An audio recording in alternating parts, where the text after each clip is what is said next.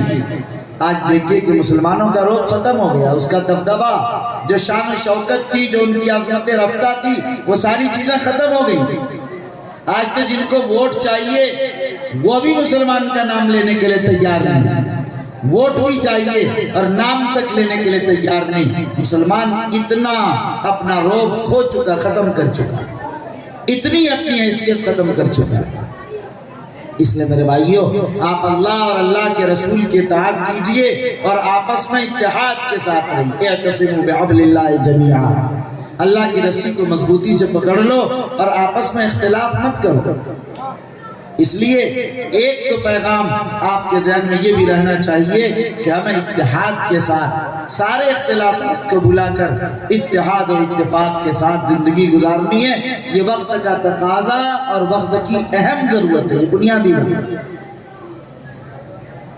تیسری بات جو مجھے آپ حضرات کے درمیان عرض کرنی ہے، وہ سب سے بڑا مسئلہ ہے جو میں نے آیت تلاوت کی تھی، جس میں بتایا گیا اللہ اہل علم کے درجات کو بلند کرتے ہیں۔ میرے بھائیوں، علم یہ مسلمانوں کا زیور ہے، علم مسلمانوں کی گمشدہ متاع ہے۔ آج آپ نے سنا ہوگا اقرأ بسم ربک الذی خلق، سب سے پہلی آیت قرآن کی، سب سے پہلی وہی ہے جو غار حرا میں جبرائیل امین سرکار دو عالم صلی اللہ علیہ وسلم پر لے کر آئے، پہلی وہی۔ پڑھو اے لوگ پڑھو۔ آپ بتائیے کہ یہ زمانہ تو زمانے جاہلیت کا ہے، اس زمانے میں شرک عام تھا، کفر عام تھا، بت پرستی ہو رہی تھی، اس زمانے میں قتل عام تھا، رشوت عام تھا، ظلم ہو رہا تھا، دہشت ہو رہی تھی، اس زمانے میں زنا ایک عام تھا، لڑائی جھگڑا ایک عام سی بات تھی، نہ معلوم کون گناہ ہے جو نہیں تھا۔ لیکن قرآن کی پہلی وحی نازل ہوئی، یہ نہیں کہا کہ تم لوگ شراب مت پیو، تم لوگ قتل مت کرو، کفر مت کرو، شرک مت کرو، زنا مت کرو، بد نظری مت کرو، فلاں اور فلاں، کسی گناہ سے روک تھام نہیں کیا، بلکہ ایک حکم دیا پہلا، اقرأ لوگ پڑھو۔ جانتے ہیں اس کی کیا وجہ ہے؟ اس کی وجہ یہ ہے کہ یہ بتانا تھا، یہ پیغام دینا تھا کہ لوگوں اگر تعلیم آ جائے گی تو کفر سے بھی بچ جاؤ گے، شرک سے بچ جاؤ گے، قتل سے، زنا سے، بدنگاہی سے، گمراہی سے، فتنے سے، بدعت سے، خرافات سے، ساری چیزوں سے بچ جاؤ اگر علم آ گیا۔ علم بنیاد ہے۔ اسی لیے سرکار دو عالم صلی اللہ علیہ وسلم نے جو اپنا تعارف کرایا، اعلان کیا، ابو داؤد کی روایت ہے، انما بعثت معلما، میں معلم بنا کر بھیجا گیا۔ وہ نبی ہیں، وہ تو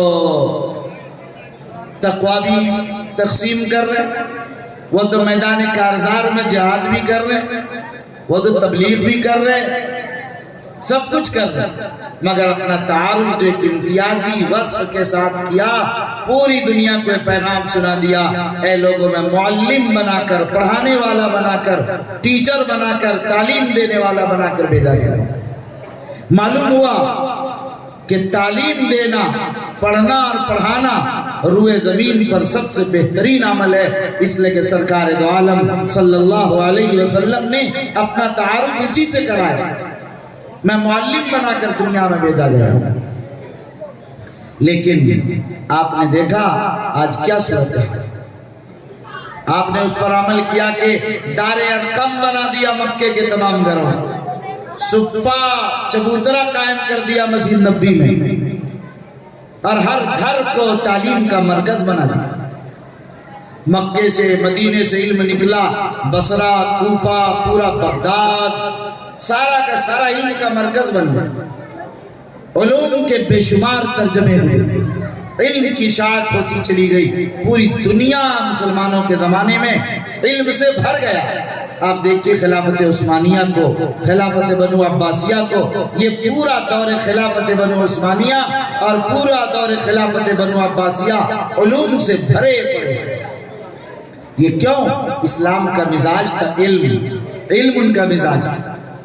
اسی لیے میں آپ حضرات سے عرض کروں گا کہ آپ علوم پر توجہ دیجئے، یہ اس لیے کہنا چاہ رہا ہوں، الحمدللہ ابھی کچھ سالوں سے اس کی طرف توجہ پہلے سے بہتر ہوئی، بڑھی ہے، مسلمانوں کے اندر بھی تعلیم کا مزاج بڑھا ہے، لیکن آج بھی اگر جائزہ لیجئے تو مسلمانوں کے 47% بچے آج بھی جاہل ہیں، 47% ان پڑھ ہیں، وہ دستخط بھی نہیں جانتے، اپنا الف با نہیں جانتے، بی سی ڈی نہیں جانتے، کا کچھ نہیں جانتے، وہ انگوٹھا چاہتا، دستخط نہیں جانتے، 47%۔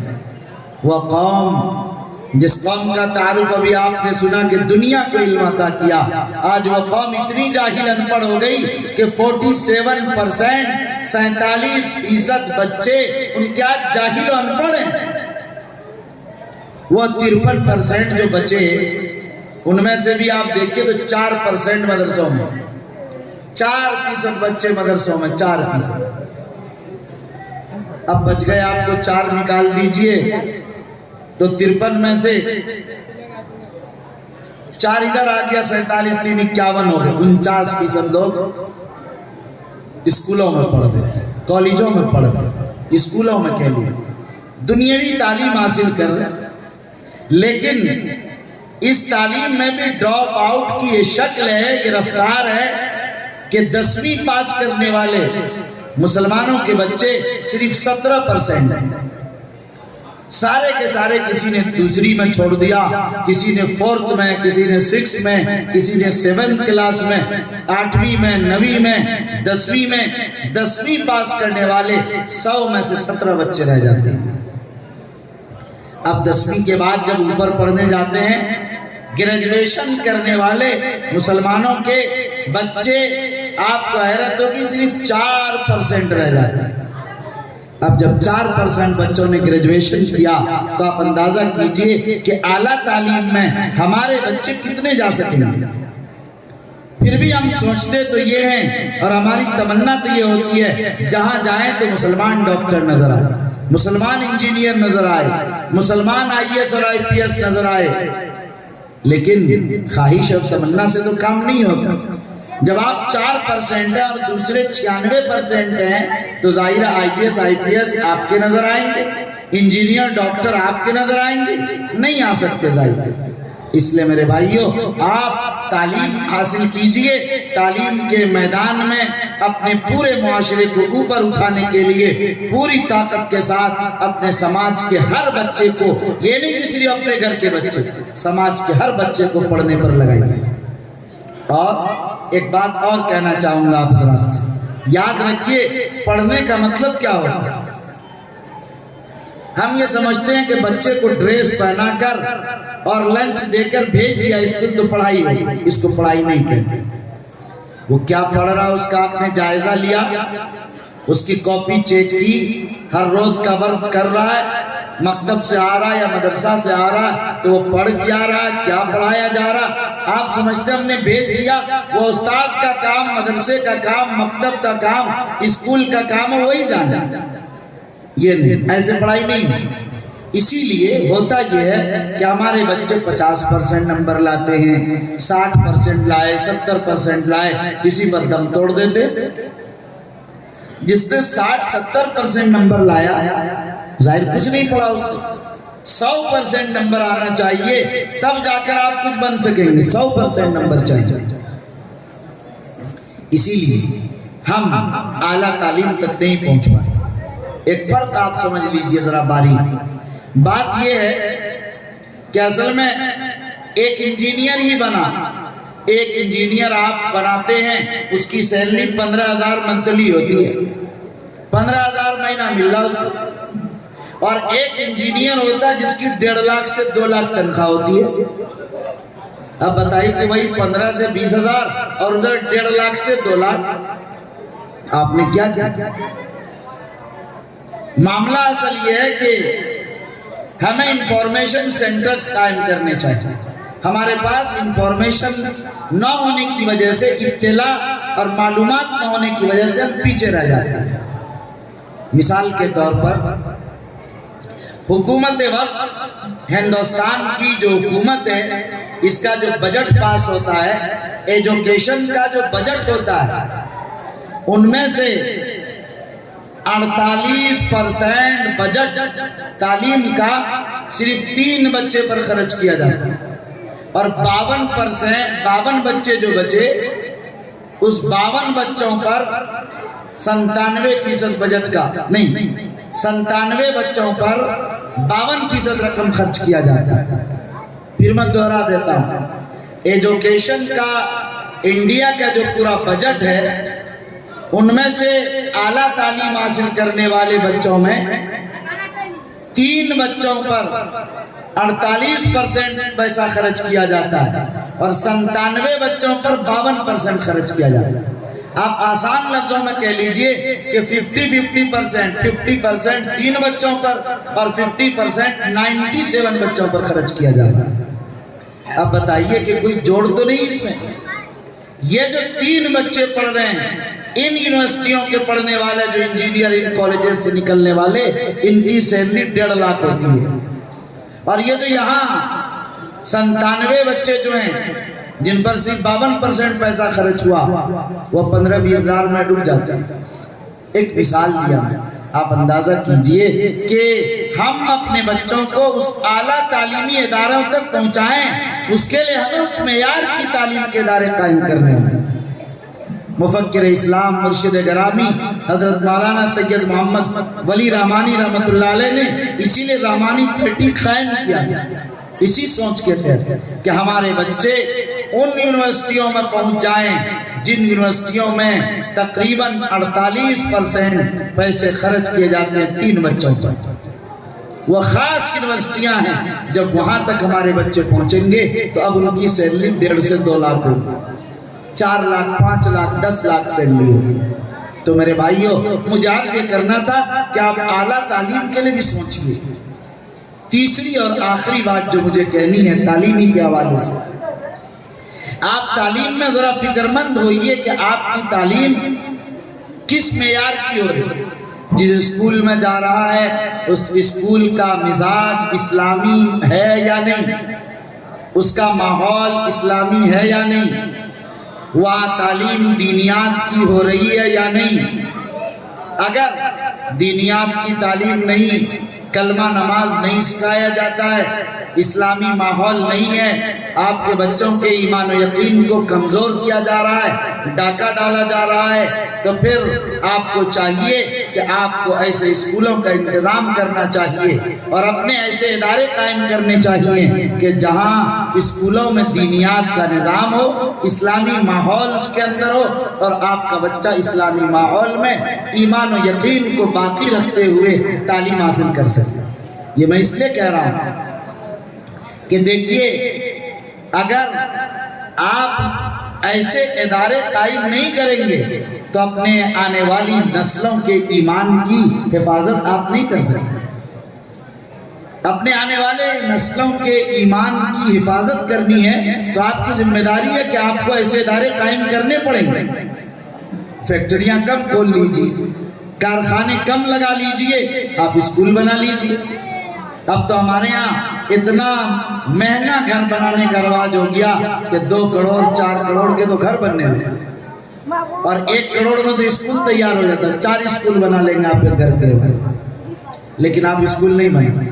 میں لوگوں سے کہا کرتا ہوں کہ لوگوں، اللہ نے اگر دولت دی ہے اس کو دینی اداروں میں، تعلیمی اداروں میں اپنے پیسے خرچ کرو، اس میں لگاؤ، نسلیں بھی بنیں گی، قومیں بھی آباد ہوں گی، تمہارے پیسے بھی صحیح جگہ لگیں گے، اور قیامت تک تمہارے لیے صدقہ جاریہ بھی ہوگا اور نظام مستحکم ہو سکے۔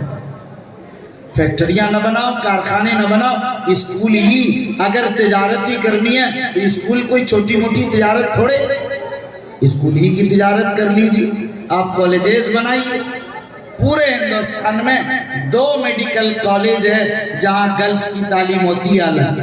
اب اندازہ کیجئے کیا پورے ہندوستان میں 2 میڈیکل کالج جہاں گرلز کی تعلیم الگ سے ہو رہی ہے، کیا یہ کافی ہو جائیں گے؟ ظاہر ہے کہ ممکن ہی نہیں۔ اس لیے کیا ضرورت اس بات کی نہیں ہے ہم اپنے میڈیکل کالج بھی قائم کریں، ہماری بیٹیاں، ہماری بہو بھی ڈاکٹر بن سکیں، تاکہ مسلمانوں کے لیے ایسے ڈاکٹرز کا انتظام ہو سکے۔ ہر چیز کی ضرورت ہے مسلمان کو، لیکن ہمیں اس کے لیے کرنا ہوگا، محنت کرنی ہوگی، اپنی سب سے محنت کرنی ہوگی۔ آپ اگر اس کا انتظار کریں گے کہ ہمارے شریعہ اسکول قائم کر رہی، ہمارے شریعہ ہاسپٹل بنا رہی، ITI قائم کر رہی، ادارے بنا رہے ہیں، ہمارے شریعہ تو کہ ہر ضلع میں اگر بہت کوشش کرے گی 1 اسکول بنا دے گی نمونے کے طور پر، اس سے ضرورت پوری نہیں ہوئی۔ یہاں بلاک نہیں، پنچایت لیول پر ادارے ہونے چاہیے۔ اس لیے ہر سطح پر ہر آدمی کی ذمہ داری ہے وہ کوشش کرے کہ اس نمونے، اس طرز اور اس آئیڈیل پر یہ سے نظام قائم کریں۔ اگر آپ نہیں کریں گے تو صورتحال بد سے بدتر ہو جائے۔ اس لیے میں عرض کر رہا ہوں کہ اسلامی ماحول کو آپ کو دیکھنا ہو، صرف یہ نہیں دیکھنا کہ مسلم مینجمنٹ ہے اسکول کا۔ بہت سے مسلم مینجمنٹ اسکول ہیں پٹنے میں اور ملک بھر میں، اپنے صوبے میں مسلم ہیں انتظامیہ، لیکن ان کے یہاں بھی ناچ گانے سب کچھ ہے، ڈانس ہو رہا ہے۔ سیکولر بن کر ایسا ادارہ چلانا چاہتے ہیں تاکہ ہر طرح کے بچے ہمارے یہاں آ سکیں، ہم مسلمان نہ کہنا، بعض لوگ تو کہتے ہیں اگر ہم نے دینیات رکھ دیا اور اسلامی ماحول قائم کر دیا پھر تو یہ مدرسہ بن جائے گا، ہم اس کو مدرسہ نہیں بنانا چاہتے۔ تو کیا بنانا چاہتے ہیں؟ عذاب خانہ بنانا چاہتے ہیں؟ ہے مسلمان، اب اسلام مسلمان بن کر نہیں رہیں گے۔ جب مسلمان بن کر نہیں رہیں گے، ارے ایمان فروش اسکول میں کون پڑھنے جائے گا؟ ایمان فروشی سے بچیے۔ اس بنیاد پر آپ کو ملت کے لیے کھڑے ہونے چاہیے، اور اگر مسلم مینجمنٹ اسکول آپ کے علاقے میں ہیں تو ان لوگوں سے بات کرنی چاہیے کہ آپ یہاں دینیات کا نظم رکھیں۔ کیا C B S E pattern پر منظور شدہ اسکول ہے، اس کے لیے بھی ظاہر ہے کہ آپ کو اجازت دیا گورنمنٹ نے C B S E school میں، اس کی بھی اجازت ہے باضابطہ کہ وہاں ایک فورن لینگویج بھی ہے الگ سے، آپ اسی میں عربی زبان رکھ لیں، دینیات رکھ لیں، کچھ رکھ لیں، کون منع کر رہا آپ؟ وہ آپ کا دل ہی منع کرتا ہے، آپ کی بزدلی آپ کو منع کرتی ہے۔ آپ ہمت کیجئے اور مومن کامل بن کر پختہ ایمان و یقین کے ساتھ ملت کو کے ایمان کو باقی رکھنے کے ساتھ آپ کو آگے بڑھنا چاہیے۔ اس کے لیے میں نے آپ کو عرض کیا کہ آپ کی یہ ذمہ داری ہے کہ آپ ایسے ادارے، ایسے اسکول، ایسے کالجز قائم کریں۔ دینی ادارے اگر آپ قائم نہیں کریں گے، اسلامی ماحول میں اگر نہیں چلائیں گے تو آنے والے تھوڑے ہی دنوں کے اندر حالات مزید خراب ہو جائیں گے۔ اس لیے مجھے یہ آخری بات عرض کرنی تھی۔ اخیر میں ایک بار پھر میں آپ تمام حضرات کا بہت شکر گزار ہوں، اور اس ادارے کے لیے میں خصوصیت کے ساتھ دعا کرتا ہوں کہ اللہ تعالیٰ اس ادارے کے تعلیم کو بلند کرے اور اس کے سارے معیار کو اور ادارے کو ہر طریقے سے بافیض اور کارگزار بنائے، اور اللہ تعالیٰ اس کے ذمہ داران، اساتذہ، طلبہ، منتظمین و معاونین و مخلصین منتسبین، اور اس ادارے اور اس اجلاس کے معاونین و منتظمین سب کو اللہ بہتر بدلہ نصیب فرمائے، اور اس علاقے کو اس ادارے کو اس علاقے کے لیے مرکزیت عطا کرے اور ایک مثالی ادارہ بنا کر اسے کھڑا کرے، اور بزرگوں کا جو خواب تھا اللہ تعالیٰ اسے شرمندہ تعبیر کرے۔ آمین۔ وآخر دعوانا ان الحمدللہ رب العالمین۔